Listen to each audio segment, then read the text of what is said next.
आज की इस वीडियो में मैं बात करने वाला हूँ फिजिकल काउंसलिंग के बारे में या फिर कह लें इंस्टीट्यूट लेवल काउंसलिंग के बारे में।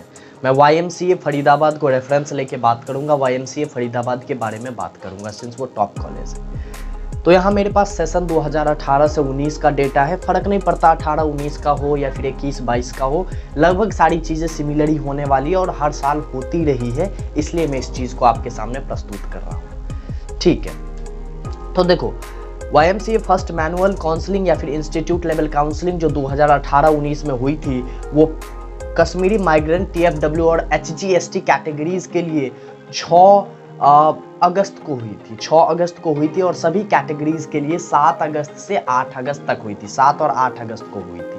ठीक है, सेकेंड काउंसलिंग सिमिलरली 10 अगस्त को हुई थी TFW, HGST और कश्मीरी माइग्रेंट के लिए, और ऑल अदर कैटेगरीज के लिए 13 और 14 अगस्त को हुई थी। तो ये चीज़ यहाँ से आप समझ सकते हो कि अगर उस साल आप यहाँ पे डेटा देख सकते हो कि HSTS काउंसलिंग जो है कब हुई थी, यानी लगभग लास्ट डेट जो थी रिपोर्टिंग करने की वो थी अप्रॉक्सीमेटली 5 जुलाई, है ना, 5 जुलाई। तो आप देख रहे हो कि उसके ठीक एक महीने बाद स्टार्ट हुआ फिजिकल काउंसलिंग। तो हम मान सकते हैं कि अगर इस साल 17 अक्टूबर जो है वो लास्ट डेट है रिपोर्टिंग की इस साल, तो हम मान सकते हैं 17 नवंबर से, अगर थोड़ा सा पीछे आ जाए 10 नवंबर से मे बी स्टार्ट हो जाए आपका physical counselling in approximately all the colleges, साथ ही होता है। ठीक है, तो इस चीज़ को अपन समझ सकते हैं। कुछ लोग फ़ी के बारे में पूछ रहे थे, तो फ़ी एग्जैक्टली 1000 रुपीज़ की फ़ी आपको रहेगी और वो वेबसाइट पे जाके आपको पे करनी होगी। ठीक है, ये बात आप समझ चुके हो। तो लास्ट डेट ऑफ रिपोर्टिंग 5 जुलाई थी, तो ये चीज़ 5-6 अगस्त से स्टार्ट होगी, तो मान सकते हैं एक महीने बाद होती है फिजिकल काउंसलिंग, ये आप समझ सकते हो। तो मैं प्रिडिक्टेड डेट्स जो मैं बता पाऊंगा वो 10 से 15 नवंबर के बीच में इस साल होनी है। मेरे हिसाब से ये हो सकता है पहले भी हो सकता है, बाद में भी हो सकता है, थोड़ा बहुत डेविएशन चलता है। एपिक मान सकते हो 10 से 15 नवंबर, अगर तब तक आप इंतज़ार कर सकते हो, सब्र कर सकते हो, फिर आप देख लो, बाकी आपके ऊपर है सारी चीज़ें, है ना, मैं ज़्यादा से ज़्यादा बता ही सकता हूँ। अब कुछ वेकेंट सीट्स के बारे में बात करेंगे कि वेकेंट सीट्स किस तरीके से किस किस कॉलेज में, YMCA के अंदर कौन कौन सी ब्रांच में रही थी। तो यार HOGC कैटेगरी वाले जो हैं, हरियाणा ओपन जनरल कैटेगरी, उनके लिए बहुत वेकेंट सीट्स रहती है, लगभग अप्रॉक्सीमेटली आधी सीट्स वेकेंट रह जाती है। तो अगर आप हरियाणा से हो, जनरल कैटेगरी से हो, तो आपके पास बहुत अच्छा मौका है इस चीज़ को ग्रैब करने का।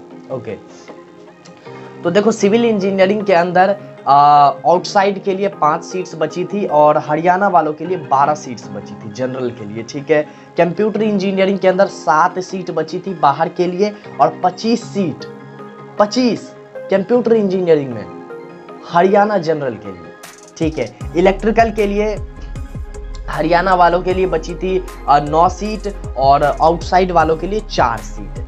ठीक है, इलेक्ट्रॉनिक्स एंड कंप्यूटर इंजीनियरिंग के अंदर 2 सीट बची थी आउटसाइड वालों के लिए और 11 सीट बची थी हरियाणा जनरल वालों के लिए। अगर मैं इलेक्ट्रॉनिक्स एंड इंस्ट्रूमेंटेशन इंजीनियरिंग की बात करूं तो 2 सीट बची थी आउटसाइड वालों के लिए और 10 सीट बची थी बाहर वालों के लिए, हरियाणा जनरल के लिए। अगर मैं वही IT की बात करूं, इंफॉर्मेशन टेक्नोलॉजी, तो 3 सीट थी आउटसाइड वालों के लिए और 4 सीट हरियाणा जनरल के लिए। मैकेनिकल की बात करूं 3 सीट आउटसाइड के लिए, 12 सीट हरियाणा जनरल के लिए।